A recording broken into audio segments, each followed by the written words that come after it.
రైతు సోదరులందరికీ నమస్కారం అండి. ఈ వీడియోలో మనం తేజ వెరైటీకి సంబంధించినటువంటి మిరప విత్తనాలు ఏమున్నాయో తెలుసుకుందాం.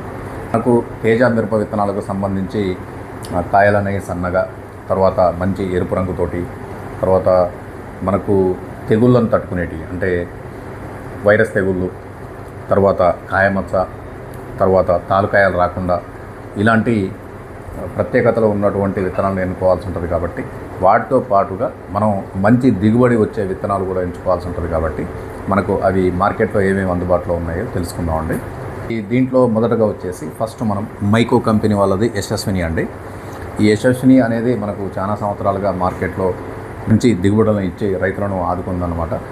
ఈ యశస్విని క్యారెక్టర్స్ ఏ విధంగా ఉంటాయంటే, ఈ మొక్క అనేది పెరగడం అనేది మనకు చాలా నీట్గా, బలంగా, తర్వాత ఎక్కువ పక్క కొమ్మలతోటి, ముద్రాకు పచ్చ ఆకులతోటి, తర్వాత దగ్గర గనుపులతోటి మనకు ఈ మొక్క అనేది ఎదుగుదల ఉంటుంది. ఎక్కడైతే మనకు తక్కువ దూరం గనుపులతోటి మనకు మొక్క ఎదుగుదల ఉంటుందో ఆ తక్కువ గనుపుల దూరంలోనే మనకు ఎక్కువ కాయలు రావడానికి అవకాశం ఉంది. కాబట్టి ఇది చాలా మంచిగా బుషీగా వచ్చి మనకు ఎక్కువ దిగుబడి ఇవ్వడానికి ఆస్కారం ఉంది. కాయ సైజు కనుక చూసుకున్నట్లయితే కాయ పొడుగు వచ్చేసి మనకు 9 నుంచి 11 సెంటీమీటర్లు ఉంటుంది. అదేవిధంగా కాయ యొక్క చుట్టుకొలత కనుక చూసుకున్నట్లయితే, అంటే కాయ లావు కనుక చూసుకున్నట్లయితే మనకు 1.1 నుంచి 1.2 సెంటీమీటర్లు ఉంటుంది అన్నమాట. దీంట్లో కాయ రంగు కనుక మనం చూసుకున్నట్లయితే మంచిగా ఎట్లా మనకు గ్లాసీ రెడ్ ఫినిష్, అంటే ముదురు ఎరుపు రంగులో ఉండి అది గ్లాస్ లాగా మెరుస్తూ ఉంటుంది, పైన అనేది మెరుపులాగా ఉంటుంది అనమాట. దీంట్లో కారం శాతం కనుక, అంటే పంజెన్సీ కనుక చూసుకున్నట్లయితే మధ్యస్థంగా ఉండి అధికం ఉంటుంది అనమాట. అంటే ఘాట్ అనేది కూడా చాలా ఎక్కువగా ఉంటుంది. ఘాట్ అనేది ఎక్కువగా వచ్చినప్పుడు ఏంటంటే మనకు మార్కెట్లో మంచి డిమాండ్ ఉండడానికి ఆస్కారం ఉంది. ఇది ముఖ్యంగా మనకు వైరస్ తెగులను తట్టుకుంటుందండి. చాలామంది రైతు సోదరులు నల్ల తామర, తర్వాత బెట్ట వాతావరణ పరిస్థితులు వచ్చినప్పుడు మనకు ఈ తెల్లదోమ కానీ లేదా పేనుబంక ఇలాంటివి రావడానికి ఆస్కారం ఉంటుంది అనమాట. సో వాటిని కూడా ఇది దృఢంగా తట్టుకొని నిలబడగలిగే రకం. ఇంకా దీని అత్యంత ముఖ్యమైన క్యారెక్టర్ ఏంటంటే, మనం కనుక కాయలు కోసిన తర్వాత ఎండబెట్టి ఆరబెట్టినప్పుడు మనకు కాయ తాలు శాతం అనేది తక్కువ వస్తుంది. దీంట్లో గింజలు కూడా ఎక్కువగా ఉండడం వల్ల మనకి ఏంటంటే తూకం, బరువు అనేది ఎక్కువ వస్తుంది. తర్వాత రవాణా చేయడానికి కూడా చాలా తేలిగ్గా ఉంటుంది అనమాట. ఇక రెండవది వచ్చేసి మైకో వాళ్ళది స్టార్ లైట్ అండి. ఈ స్టార్ లైట్ గురించి కూడా అంతకుముందు మీకు వీడియోలో ఎక్స్ప్లెయిన్ చేసిన. ఇదేంటంటే మనకు మైకోలో తేజస్విని మరియు యశస్విని ఈ రెండు కలిపితే మనకు స్టార్ లైట్ అనమాట. ఈ స్టార్ లైట్లో కూడా మనకు మొక్క అనేది ఎదుగుదల చూసినట్లయితే చాలా మనకు ఎక్కువ పక్క కొమ్మలతోటి దృఢంగా నిటారుగా పెరగడం అనేది జరుగుతుంది. దీంట్లో కూడా మనకేంటంటే దగ్గర గనుపులతోటి ఎక్కువ కాయలు రావడానికి ఆస్కారం ఉంటుంది. దీంట్లో కాయ పొడవు కనుక మనం గమనించినట్లయితే 9 నుంచి 11 సెంటీమీటర్లు ఉంటుంది. తర్వాత కాయ చుట్టుకొలత కనుక చూసినట్లయితే మనకు 1 సెంటీమీటర్ నుంచి 1.2 సెంటీమీటర్లు వెడల్పుతో ఉండడం అనేది జరుగుతుంది. ఇది కూడా మనకు వైరస్ తెగుళ్ళను తట్టుకుంటుందండి. ముఖ్యంగా మనకు రైతు సోదరులు నల్ల తామర, తెల్లదోమ, పేనుబంక ఈ వైరస్ ఏమైతే వస్తాయో వాటి నుంచి తట్టుకోగలుగుతుంది. తర్వాత మనకు బెట్ట వాతావరణ పరిస్థితులు, అంటే అధికంగా ఎండ అట్లాంటిది ఏమన్నా ఉన్నా కానీ ఆ పరిస్థితులను కూడా ఇది తట్టుకొని నిలబడగలిగే రకం అన్నమాట. తర్వాత ఈ కాయలు కనుక మనం చూసినట్లయితే ఈ పంట పండి ఎండబెట్టిన తర్వాత మనకు మంచిగా ముదురు ఎరుపు రంగులో ఉంటాయి. ముదురు ఎరుపు రంగులో ఉండి అత్యంత ఘాటు కలిగి ఉంటుందండి. ఈ ఘాటు ఉండడం వల్ల ఏం జరుగుతుందంటే మనకు, అంటే హై పంజెన్సీ ఉండడం వల్ల మనకు మార్కెట్లో మంచి డిమాండ్ రావడానికి ఆస్కారం ఉంటుంది. దీంట్లో గింజలు కూడా ఎక్కువగా ఉంటాయి కాబట్టి మనకు బరువు అనేది కూడా ఎక్కువ వస్తుంది. దీంట్లో ఉన్న అత్యంత ముఖ్యమైన క్యారెక్టర్ ఏంటంటే దీని తోలు అనేది చాలా మందంగా ఉంటుందండి. మందంగా ఉండడం వల్ల మనకు ఏం జరుగుతుందంటే మనకు ఎండబెట్టినప్పుడు కాయ తాలు శాతం కానీ, తర్వాత తోలు మందంగా ఉండడం వల్ల కూడా రైతులకు బరువు రావడానికి ఆస్కారం ఉంటుంది. ఇంకొకటి ఏంటంటే తోలు మందంగా ఉండడం వల్ల నిల్వ సామర్థ్యం, అంటే ఎక్కువ రోజులు మనం దాచుకున్నా కానీ ఇబ్బంది లేకుండా ఉంటుంది అనమాట. ఏసీల్లో కానీ లేదా మన ఇంట్లో స్టోర్ చేసుకున్నా కానీ మనకు నిల్వ సామర్థ్యం అనేది ఎక్కువగా ఉంటుందన్నమాట. ఎందుకంటే తోలు కొంచెం మందంగా ఉండడం వల్ల ఈ నిల్వ సామర్థ్యం అనేది దీంట్లో ఎక్కువ. ఇది సెమినిస్ వాళ్ళది 2222 అండి. దీని మొక్క క్యారెక్టర్ ఏ విధంగా ఉంటుందంటే మనకు మొక్క అనేది నిటారుగా, దృఢంగా, ఎక్కువ పక్క కొమ్మలతోటి రావడం అనేది జరుగుతుంది. దీంట్లో ఉన్న అత్యంత ముఖ్యమైన క్యారెక్టర్ ఏంటంటే మిగతా అన్నీ చాలా గుబురుగా పెరుగుతాయండి, కానీ దీనికి ఓపెన్ కనోపీ మెథడాలజీలో ఈ మొక్క పెరిగింది. అంటే మొక్క పెరిగినప్పుడు ఏం జరుగుద్ది అంటే మనకి కొంచెం మొక్క ఈ గనుపులు కానీ లేదా కొమ్మలు కానీ కొంచెం గ్యాప్తో అంటే కొంచెం సందులతో రావడం అనేది జరుగుద్ది. అలా జరిగినప్పుడు ఏం జరుగుతుందంటే మనకు మొక్కకి గాలి కానీ వెలుతురు కానీ చాలా సమృద్ధిగా అందిద్ది అనమాట. ఇంకొక విశిష్టత ఏంటంటే మనం ఈ మొక్క మీద ఏమన్నా మందులు పిచికారీ చేసినాం అనుకోండి, ఆ గ్యాప్స్ ఉండడం వల్ల ఓపెన్ కనోపీ మెథడాలజీలో పెరగడం వల్ల ఏం జరుగుతుందంటే మొక్క యొక్క ప్రతి భాగానికి కూడా మనం పిచికారీ చేసినటువంటి మందులు అనేవి అందుతాయి అన్నమాట. దీని కాయ సైజ్ కనుక చూసుకున్నట్లయితే మనకు 7 నుంచి 9 సెంటీమీటర్ల పొడవు ఉంటుంది. తర్వాత కాయ వెడల్పు చూసినట్లయితే 1 నుంచి 1.2 సెంటీమీటర్లు ఉంటుంది. ఇంకా దీని ఎండబెట్టిన తర్వాత దీని రంగు ఎట్లా ఉంటుందంటే షైనీ డార్క్ రెడ్లో ఉంటుంది, అంటే ముదురు ఎరుపు రంగులో ఉంటుంది. తర్వాత అత్యంత ఘాటైన విత్తనం అన్నమాట ఇది.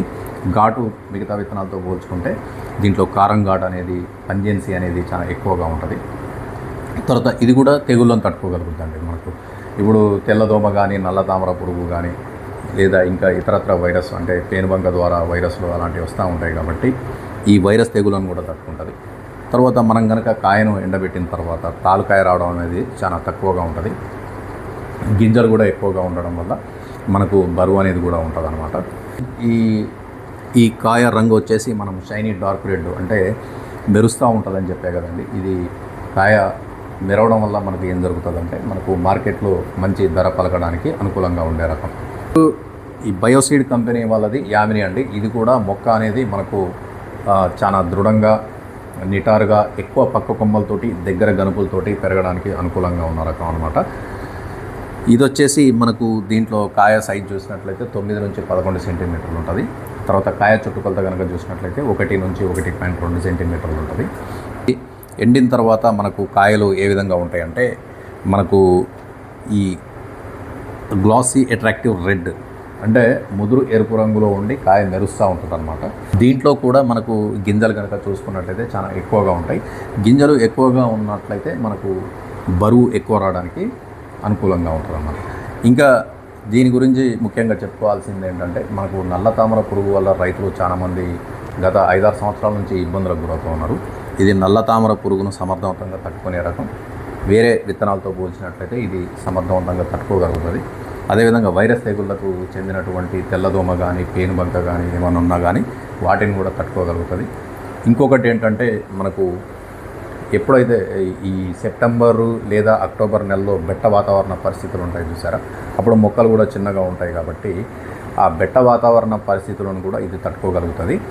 దీంట్లో కారం యొక్క ఘాటు కనుక చూసినట్లయితే ఇది కూడా మనకు 2-2 లాగా ఎంత ఘాటు అయితే ఉంటుందో దీంట్లో కూడా హై పంజెన్సీ ఘాటు కూడా ఎక్కువగా ఉంటుంది. ఈ కాయలు కనుక ఎండబెట్టినట్లయితే మనకు కాయలు రంగు మారకుండా తాలు శాతం అనేది చాలా తక్కువగా ఉంటుంది. తర్వాత దీంట్లో పంజెన్సీ ఎక్కువగా ఉండడం వల్ల మనకు మార్కెట్లో కూడా అధిక ధర పలకడానికి అనుకూలంగా ఉన్న రకం. నెక్స్ట్ మనకు జిందాల్ వాళ్ళది ధీరా 2727 అండి. దీని గురించి మీకు ప్రత్యేకంగా చెప్పాల్సిన అవసరం లేదండి. పోయిన సంవత్సరము చాలా మంచి దిగుబడి ఇచ్చిన రకం ఇది. అదేవిధంగా ఉమ్మడి తెలుగు రాష్ట్రాల్లో కూడా అత్యధికంగా డిమాండ్తో అమ్ముడుపోయిన విత్తనము ఈ జిందాల్ వాళ్ళ ధీరా 2727. దీని మొక్క క్యారెక్టర్స్ ఏ విధంగా ఉంటాయంటే మనకు మొక్క అనేది చాలా నీట్గా, ఎక్కువ గుబురుగా, తర్వాత దగ్గర గనుపులతోటి పెరగడం అనేది జరుగుతుంది. ఇంకా దీంట్లో కనుక కాయ సైజ్ చూసినట్లయితే మనకు 10 నుంచి 11 సెంటీమీటర్ల పొడవు ఉంటుంది. ఈ కాయ చుట్టుకొలత అనేది చూసుకున్నట్లయితే మనకు 1 సెంటీమీటర్ నుంచి 1.1 సెంటీమీటర్ దాకా ఉంటుంది అనమాట. దీంట్లో కూడా మనం కనుక కాయల రంగు పరిశీలించినట్లయితే షైనీ డార్క్ రెడ్లో ఉంటుంది అనమాట. ఇది అంటే మంచిగా ముదురు ఎరుపు రంగులో ఉండి మెరుస్తూ ఉంటుంది, షైనింగ్ అనేది వస్తుంది అనమాట కాయ. తర్వాత దీంట్లో కూడా మనకు గింజలు అనేవి చాలా ఎక్కువగా ఉంటాయి. గింజలు ఎక్కువగా ఉంటేనే బరువు వస్తుంది కాబట్టి గింజలు కూడా మంచి ఎక్కువ వచ్చే అవకాశం ఉంది. దీంట్లో కూడా కారం యొక్క ఘాటు అంటే పంజెన్సీ అనేది చూసినట్లయితే మిగతా వాటితో పోలిస్తే దీంట్లో కూడా పంజెన్సీ ఎక్కువ, ఘాటు అనేది ఎక్కువ వస్తుంది. ఘాటు అనేది ఎక్కువ వచ్చిందంటే ఆటోమేటిక్గా మనకు మార్కెట్లో డిమాండ్ కూడా అధికంగా ఉంటుంది కాబట్టి మంచి ఘాటు రకం అన్నమాట. తర్వాత మనం కనుక వైరస్ తెగులను కనుక గమనించినట్లయితే వైరస్ తెగులను కూడా తట్టుకుంటుంది. పోయిన సంవత్సరం చాలామంది రైతు సోదరులు దీన్ని సాగు చేయడం జరిగింది. తర్వాత మీకు నల్ల తామర పురుగు కూడా సివియర్ డ్యామేజ్ చేసిన సందర్భాలు ఉన్నాయి వేరే విత్తనాల మీద. కానీ ఇది ఈ నల్ల తామర పురుగును కూడా మోస్తరుగా తట్టుకునే రకం.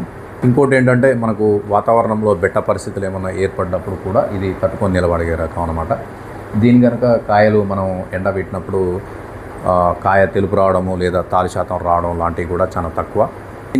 దీని కలర్ అనేది కూడా మీకు కాయ కలర్ అనేది కూడా చెప్పాను, షైనీ డార్క్ రెడ్లో ఉంటుంది. తోలు కూడా మందంగా ఉంటుంది కాబట్టి మనకు ఇది ఎక్కువగా నిల్వ చేసుకోవడానికి స్టోరేజ్లో కానీ లేదా ఇంట్లో కానీ స్టోర్ చేసుకోవడానికి పనిచేస్తుంది. అదేవిధంగా మనకు రవాణా చేయడానికి కూడా చాలా నీట్గా ఉండే రకం అనమాట.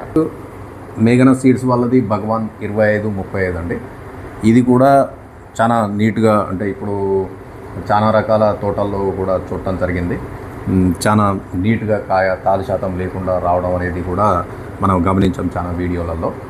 ఈ మొక్క క్యారెక్టర్ కనుక చూసినట్లయితే మనకు ఇది కూడా మొక్క చాలా నిటారుగా గుబురుగా ఎక్కువ కొమ్మలతోటి రావడం అనేది జరుగుతుంది. ఎక్కువ కొమ్మలు కూడా మనకు ఎట్లా వస్తాయంటే చాలా దగ్గర గనుపులతో వస్తాయి. దగ్గర గనుపులతో వచ్చినప్పుడు మనకు దాంట్లో ఆ గనుపుల్లోనే కాయలు వస్తాయి కాబట్టి మనకు ఎక్కువ కాయలు రావడానికి కూడా అనుకూలంగా ఉంటుంది అనమాట. కాయలు ఏ విధంగా ఉంటాయంటే పింక్ రెడ్ అంటే ముదురు ఎరుపు గులాబీ రంగు మిక్సింగ్లో ఉంటుంది అనమాట దీని కాయ పొడవు చూసినట్లయితే మనకు 10 నుంచి 11 సెంటీమీటర్లు. తర్వాత ఈ కాయ వెడల్పు అనేది చూసినట్లయితే 0.9 సెంటీమీటర్ల నుంచి 1.2 సెంటీమీటర్ల వరకు చాలా నీట్గా అనేది రావడం జరుగుతుంది. దీంట్లో పంజెన్సీ అంటే ఘాటు యొక్క శాతం చూసుకున్నట్లయితే మనకు మధ్యస్థానం నుండి అధికంగా ఉంటుంది. తర్వాత దీంట్లో గింజలు కూడా ఎక్కువ వస్తాయండి. మనకు గింజలు ఎక్కువ వచ్చినాయి అంటేనే రైతుకు దిగుబడి బరువు అనేది ఎక్కువ వస్తుంది కాబట్టి రైతుకు చాలా లాభదాయకంగా ఉంటుంది. దీని తోలు కూడా చాలా నీట్గా మందంగా ఉండడం వల్ల ఏంటంటే మనకు నిల్వ సామర్థ్యం అనేది ఎక్కువ, మనం ఎక్కువ రోజులు స్టోర్ చేసుకోవడానికి కూడా అనుకూలంగా ఉండే రకం. ఇంకొకటి ఏంటంటే వైరస్ తెగుళ్లను కూడా తట్టుకొని నిలబడే రకం. నల్ల తామర పురుగు ఏదైతే ఉందో దాన్ని కూడా తట్టుకొని మంచిగా దిగువనిచ్చే రకం. ఇంకోటి మనం కాయలు ఎండబెట్టిన తర్వాత కనుక చూసినట్లయితే రంగు మారకుండా తాలు శాతం అనేది చాలా తక్కువగా ఉంటుంది. కాయలు కూడా రంగు తెలుపు రావడం అనేది కూడా జరగదు కాబట్టి మనకు మార్కెట్లో మంచి డిమాండ్ ఉంటుంది అనమాట. నెక్స్ట్ వచ్చేసి మనకు డైనాసిటీ వాళ్ళది ఆరాధ్య 21 రకం అండి. ఇది కూడా మార్కెట్లో ప్రస్తుతానికి చాలా డిమాండ్తో పోతున్న విత్తనము. దీని క్యారెక్టర్ ఏ విధంగా ఉంటుందంటే ఇది కూడా చాలా మంచిగా గుబురుగా వచ్చే రకం, నిటారుగా దృఢంగా పెరిగి ఎక్కువ పక్క కొమ్మలతోటి దగ్గర గనుపులతోటి ఎక్కువగా కాయలు కాసే రకం అనమాట. దీంట్లో కాయ యొక్క సైజు కనుక చూసుకున్నట్లయితే మనకు పొడవు అనేది 0.9 సెంటీమీటర్ల నుంచి 1.2 సెంటీమీటర్లు ఉండడానికి అవకాశం ఉంది. తర్వాత కాయ చుట్టుకొలత అనేది చూసుకున్నట్లయితే మనకు 1 సెంటీమీటర్ నుంచి 1.1 సెంటీమీటర్ల చుట్టుకొలతతో ఉండే అవకాశం ఉందన్నమాట. దీంట్లో కూడా కాయ మనకు వచ్చేసి ఈ రెడ్నెస్ ఉంది చూసారా, ఇది మెరుస్తూ ఉంటుంది. ఇది కూడా షైనీ డార్క్ రెడ్లో ఉంటుంది అనమాట. ఉండి మనకు ఎక్కువ గింజలతోటి ఎక్కువ బరువు రావడానికి అవకాశం ఉంది. మళ్ళీ మనకు ఈ వైరస్ తెగుళ్ళు ఏమైతే ఉన్నాయో అంటే నల్ల తామర పురుగు కానీ తెల్లదోమ పేనుబంక ఈ జెమినీ మొజాయిక్ వైరస్ ఇట్లాంటివి అంటాం కదా, మనకు ఇట్లాంటి వైరస్ తెగుళ్ళ నుంచి కూడా ఇది తట్టుకునే రకం.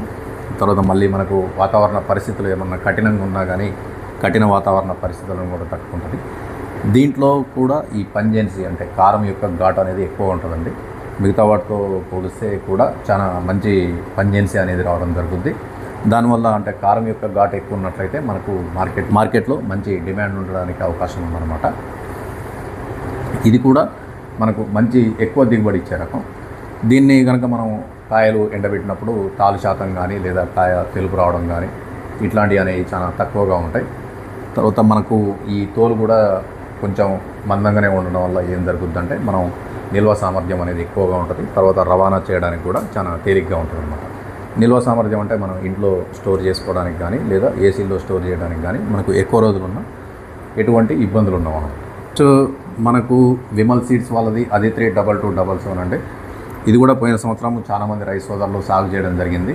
ఇది కూడా మనకి మార్కెట్లో మంచి దిగుబడినిచ్చి మంచి లాభాలను ఇచ్చిన రకం కాబట్టి ఈ Aditri 2277 అనే దాన్ని కూడా వేసుకోవాలని చెప్తున్నాను అండి. ఈ 2277 క్యారెక్టర్స్ చూసినట్లయితే మనకు అన్ని మొక్కల్లాగానే మంచిగా గుబురుగా పెరగడం, ఎక్కువ పక్క కొమ్మలతో రావడం అనేది జరుగుతుంది. తర్వాత దీంట్లో కనుక మనం కాయ సైజ్ చూసుకున్నట్లయితే మనకి ఈ 10 నుంచి 11 సెంటీమీటర్ల పొడవు, తర్వాత ఈ చుట్టుకొలత అనేది 1 నుంచి 1.2 సెంటీమీటర్లు అనేది ఉండడం జరుగుతుంది. దీంట్లో కూడా మనకు కాయ ఎట్లా వస్తుందంటే పింక్ రెడ్, అంటే ముదురు గులాబీ ఎరుపు కలర్లో మనకు కాయ అనేది రావడం జరుగుతుంది. షైనీ ఫినిషింగ్ ఉంటుంది కాయ తోలు మీద, కాబట్టి ఇది మెరుపు అనేది ఎక్కువ వస్తుంది, కాయ మీద మెరుపు అనేది ఎక్కువ రావడం జరుగుతుంది. పంజెన్సీ అంటే కారం యొక్క ఘాటు చూసుకుంటే చాలా ఎక్కువగా ఉంటుందండి, కాయ బరువు కూడా ఎక్కువగా రావడం అనేది జరుగుతుంది అనమాట. ఈ కాయలు కనుక మనం ఎండబెట్టినట్లయితే మనకు కాయలో తాలు శాతం కానీ తెలుపు రావడం కానీ ఇట్లాంటివి ఏమీ ఉండవు. దీనికి కూడా తోలు మంచిగా మందంగా ఉండడం వల్ల ఏం జరుగుతుందంటే మనకు నిల్వ సామర్థ్యం అనేది ఎక్కువగా ఉంటుంది, తర్వాత రవాణా ట్రాన్స్పోర్ట్ చేయడానికి కూడా చాలా తేలిగ్గా ఉంటుంది. దీంట్లో కూడా మనకు మొక్కలు ఏ క్యారెక్టర్తో ఉంటాయంటే, ఇంకా ఈ గుబురు వస్తుందని చెప్పే కదా, ఆ గుబురు వచ్చినప్పుడు దీంట్లో కూడా ఓపెన్ కనోపీ మెథడాలజీ అనేది ఉంటుందండి. ఓపెన్ కనోపీ మెథడాలజీ ఉండడం వల్ల ఏం జరుగుద్దంటే ఈ మొక్కకు గాలి కానీ వెలుతురు కానీ సమృద్ధిగా అందుతాయన్నమాట. తర్వాత మనం ఏమన్నా మందులు పిచికారీ చేసినప్పుడు కూడా మొక్క యొక్క ప్రతి భాగానికి వెళ్ళి ఈ మందు అనేది పనిచేయడం జరిగింది అనమాట. ఇది కూడా మనకు గింజలు ఎక్కువగా ఉండి మంచి దిగుబడినిచ్చే రకం. ఇది రవి హైబ్రిడ్ సీడ్స్ వాళ్ళది రేవతి అండి. ఈ మధ్య ఇది కూడా చాలా విస్తృతంగా రైతులు సాగు చేయడం జరిగింది. ముఖ్యంగా కనుక చూసినట్లయితే ఖమ్మం జిల్లాలో ముదిగొండ, నేలకొండపల్లి, తిరుమలాయపాలెం, తర్వాత సుజాతనగర్, మంచుకొండ, పంగిడి, కారేపల్లి ఇట్లాంటి ఏరియాల్లో ఈ రేవతి అనేది రైతులు విస్తృతంగా సాగు చేయడం జరిగింది. ఇది నేను చూడలే కానీ మా బావమర్ది చూడటం జరిగింది. పంటలు చాలా నీట్గా రావడం జరిగింది అనమాట. ఈ రేవతి యొక్క క్యారెక్టర్స్ కనుక చూసుకున్నట్లయితే మనకు మొక్క అనేది చాలా దృఢంగా ఎక్కువ పక్క కొమ్మలతోటి రావడం అనేది జరుగుతుంది. మంచిగా దగ్గర గనుపులు కూడా ఉంటాయి అన్నమాట. దీంట్లో కాయ సైజు కనుక చూసుకున్నట్లయితే మనకు కాయ సైజు పొడవు వచ్చేసి 10 సెంటీమీటర్ల నుంచి 12 సెంటీమీటర్ల వరకు పొడవు ఉంటుంది. కాయ యొక్క లావు కనుక చూసుకున్నట్లయితే మనకు 1 సెంటీమీటర్ నుంచి 1.2 సెంటీమీటర్లు ఉంటుంది అనమాట. ఇది కూడా మనకు మంచి డార్క్ రెడ్ ఫినిషింగ్తో ఉండడం జరిగింది, అంటే ముదురు ఎరుపు రంగులో ఉండి ఈ కాయ అనేది మెరుస్తూ ఉంటుంది. దీంట్లో కూడా గింజ శాతం ఎక్కువగా ఉంటుంది. గింజ శాతం ఎక్కువగా ఉన్నట్లయితే మనకు ఎక్కువ దిగుబడి రావడానికి ఆస్కారం ఉందన్నమాట. అదేవిధంగా మళ్ళీ మనం తెగుళ్ళ సంగతి కనుక చూసుకున్నట్లయితే ఈ నల్ల తామర పురుగు కానీ, తెల్లదోమ, పేనుబంక అంటే ఈ బొబ్బర తెగులుకు సంబంధించిన ఏమైతే ఉంటాయో వాటిని కూడా ఇది సమర్థవంతంగా తట్టుకోగలుగుతుంది. మళ్ళీ మనకు వాతావరణ పరిస్థితులు ఏమన్నా కఠినంగా అంటే అధిక వర్షాలు ఉండడం కానీ లేదా బిట్ట పరిస్థితులు రావడం కానీ అట్లాంటివి ఏమైనా జరిగినా కానీ ఇది తట్టుకొని నిలబడగలిగే రకం. ఇక మనం కాయలు కనుక ఎండబెట్టినట్లయితే తాలు శాతం అనేది చాలా తక్కువగా ఉంటుంది. కాయ తాలు శాతం తక్కువగా ఉందనుకుంటే మనకు రైతులకు కూడా పండిన పంట అంతా మంచి దిగుబడిని ఇచ్చినట్టే, కాబట్టి మనకు మంచి ధర, ఎక్కువ దిగుబడి రావడానికి కూడా ఆస్కారం ఉందన్నమాట. దీంట్లో కూడా ఈ తోలు అనేది చాలా మందంగా ఉండడం వల్ల ఏం జరుగుద్దంటే మనకు నిల్వ సామర్థ్యం అనేది ఎక్కువగా ఉండడం, కోల్డ్ స్టోరేజ్లో కానీ ఇంట్లో కానీ స్టోర్ చేసుకున్నా కానీ మనకు ఎలాంటి ఇబ్బందికర పరిస్థితులు ఉండవు అన్నమాట. ఎక్కువ రోజులు కూడా నిల్వ సామర్థ్యాన్ని కలిగి మళ్ళీ మనకు మంచిగా రవాణా చేయడానికి కూడా అనుకూలంగా ఉండే రకం. అయితే ఇప్పుడు చెప్పినటువంటి విత్తనాలన్నీ కూడా మ్యాక్సిమం ఎక్కువ శాతం సేమ్ క్యారెక్టర్స్ తోటే ఉండడం జరుగుతుందండి. కాకపోతే మనకు ఏంటంటే ముఖ్యంగా వాతావరణంలో బెట్ట పరిస్థితులు ఏమైనా ఉన్నా కానీ, తర్వాత వైరస్ తెగుళ్ళు కానీ, నల్ల తామర పురుగును కానీ తట్టుకునే రకాలైతే మంచిదని, ఇవన్నీ కూడా మ్యాక్సిమం తట్టుకోగలుగుతాయి. మనకు అవి తట్టుకున్నప్పుడు ఏం జరుగుద్దంటే పంట దిగుబడి అనేది ఎక్కువ రావడం జరుగుతుంది. రైతులకు మందులు పిచికారీ చేయాల్సిన అవసరం కూడా తగ్గుద్ది. కాబట్టి రైతులకు ఈ విత్తనాలు చాలా లాభదాయకంగా ఉండేటివి. కాబట్టి వీటిల్లో మీకు నచ్చిన విత్తనాలు వేసుకోండి, మీకు మంచి దిగుబడులు ఇస్తాయి. నేలల పరంగా మీరు ఇబ్బంది పడాల్సిన అవసరం లేదండి. చౌడు నేలలు కాకుండా ఎలాంటి నేలల్లో వేసుకున్నా కానీ మనకు మంచి దిగుబడిని ఇస్తాయి. మంచి సస్యరక్షణ చర్యలు, తర్వాత యాజమాన్య పద్ధతులు, వాతావరణం కనుక అనుకూలించినట్లయితే ఇవన్నీ కూడా మంచి దిగుబడిని ఇచ్చే రకాలండి. ఇవే కాకుండా ఇంకా చాలా మంచి విత్తనాలు కూడా ఉండవచ్చు. కాకపోతే ఇవి నాకు తెలిసినాయి కాబట్టి మీకు చెప్పడం జరిగింది. మీకు ఏమన్నా మంచి విత్తనాలు దొరికినా కానీ వేసుకోండి. లేదనుకుంటే మీకు ఏమన్నా విత్తనాలు కావాలన్నా కానీ వీటిల్లో ఏదైనా సరే మీరు తీసుకొని వేసుకోవచ్చు. మీకు కనుక ఈ విత్తనాల గురించి ఏమన్నా సందేహాలు ఉన్నట్లయితే నాకు ఫోన్ చేసినా పర్లేదు, లేదా కమెంట్ రూపంలో కనుక మీరు తెలియజేస్తే నేను వాటికి మళ్ళీ రిప్లై ఇస్తాను.